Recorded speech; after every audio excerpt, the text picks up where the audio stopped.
చుక్క నూనె లేకుండగా గోధుమ రవ్వలో ఎగ్ వేసి చేసిన ఈ బ్రేక్‌ఫాస్ట్ చాలా రుచిగా, చాలా టేస్టీగా అయితే ఉంటుందండి. ఈ బ్రేక్‌ఫాస్ట్ చేసుకోవడానికి ఎక్కువ సమయం అయితే పట్టదు. తక్కువ సమయంలోనే ఈజీగా చేసుకోవచ్చు. ఈ బ్రేక్‌ఫాస్ట్ వచ్చేసి ఇంటిల్లిపాది అందరికీ నచ్చుతుంది. అంత టేస్టీగా అయితే ఉంటాయి. ఇంకెందుకు ఫ్రెండ్స్ ఆలస్యం, ఎలా చేయాలో ఏంటో అనేది వీడియోలోకైతే వెళ్ళిపోయి చూద్దామా మరి? ఇంకా ముందుగా ఒక మిక్సింగ్ బౌల్ అయితే తీసుకొని అందులోకి 1.5 కప్పు దాకా గోధుమ రవ్వ అయితే వేసుకోవాలి. చూడండి, హాఫ్ కప్ కూడా వేసుకుంటున్నాను. ఈ రవ్వను వచ్చేసి బన్సీ రవ్వ, గోధుమ రవ్వ అంటారు. ఇంకా ఈ రవ్వ మునిగే వరకు వాటర్ అయితే వేసుకోవాలి.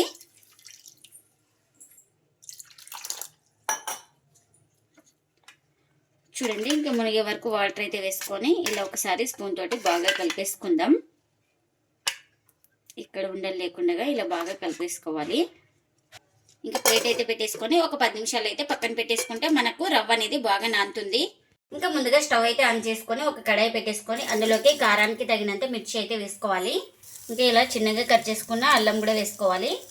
అలాగే ఇందులోకి ఒక 4 వెల్లుల్లి రెబ్బలు కూడా వేసుకోవాలి. ఇప్పుడు కాస్త ఆయిల్ అయితే వేసుకుందాం.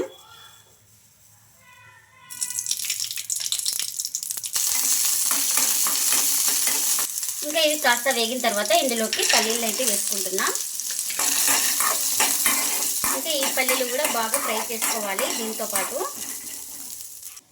ఇంకా ఇవైతే మనకు బాగా ఫ్రై అయిపోయినాయి కదా. ఇప్పుడు స్టవ్ అయితే ఆఫ్ చేసుకొని పూర్తిగా చల్లారిన తర్వాత అయితే గ్రైండ్ చేసుకోవాలి. ఇంకా చల్లారిన తర్వాత అయితే ఒక మిక్సీ జార్ తీసుకొని ఇంకా అందులోకి అయితే వేసుకుంటున్నాను పల్లీలు, మిర్చి అవన్నీ. ఇంకా ఇప్పుడు ఇందులోకి రుచికి తగినంత సాల్ట్,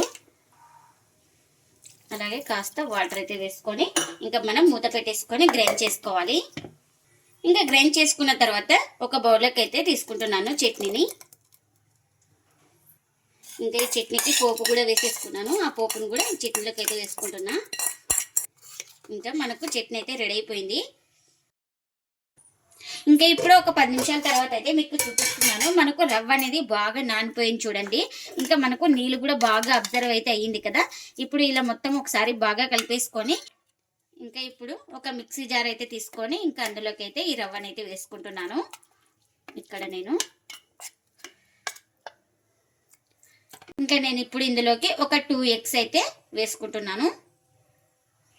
ఇంకా ఇప్పుడు ఇందులోకి రుచికి తగినంత సాల్ట్ని కూడా వేసుకుంటున్నా.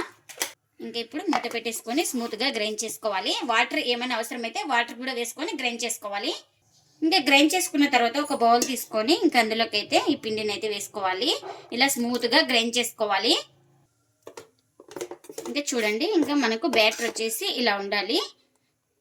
అంత చిక్కగా ఉండకూడదు, అంత పల్చాగా ఉండకూడదు.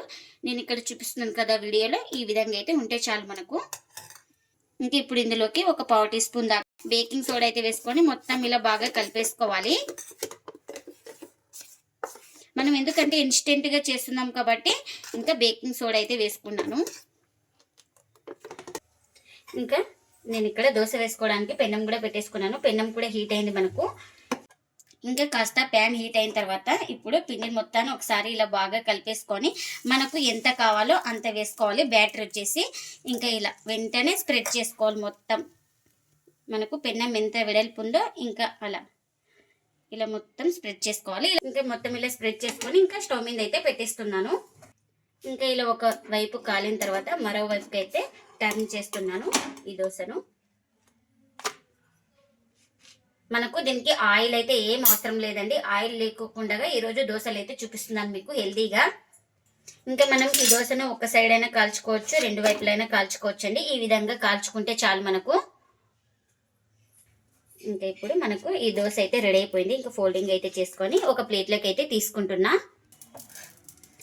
మళ్ళీ ఇప్పుడు కాస్త హీట్ అయిన తర్వాత మళ్ళీ పిండిని అయితే వేసుకోవాలి. ఇలా పిండి వేసుకొని మొత్తం స్ప్రెడ్ చేసుకుందాం. మనకు పెన్నం ఎంత వెడల్పు ఉంటుందో అంత అయితే స్ప్రెడ్ చేసుకోవాలి ఈక్వల్గా.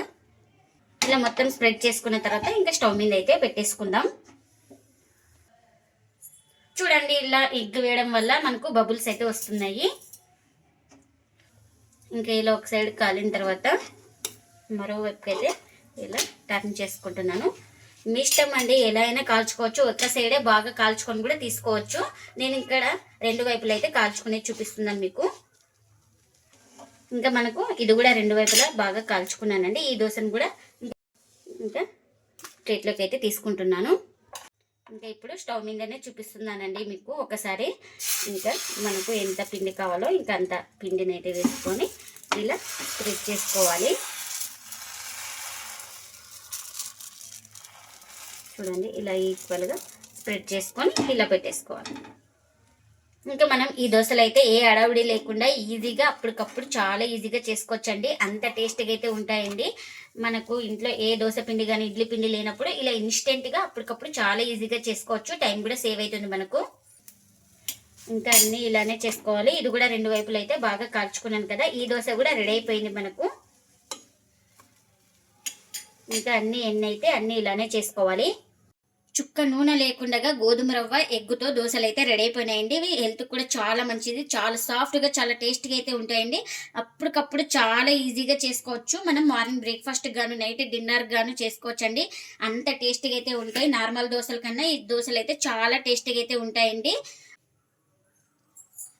ఈ దోశలు అయితే అంత టేస్టీగా అయితే ఉంటాయండి. 1 కాదు 2 కాదు ఒక 4 వరకు తింటారండి. అంత సాఫ్ట్గా అయితే ఉంటాయి మనకు. ఇంకా చట్నీ కూడా చేసుకున్నాం కదా. ఇంకా చట్నీని కూడా సర్వ్ చేస్తున్నా.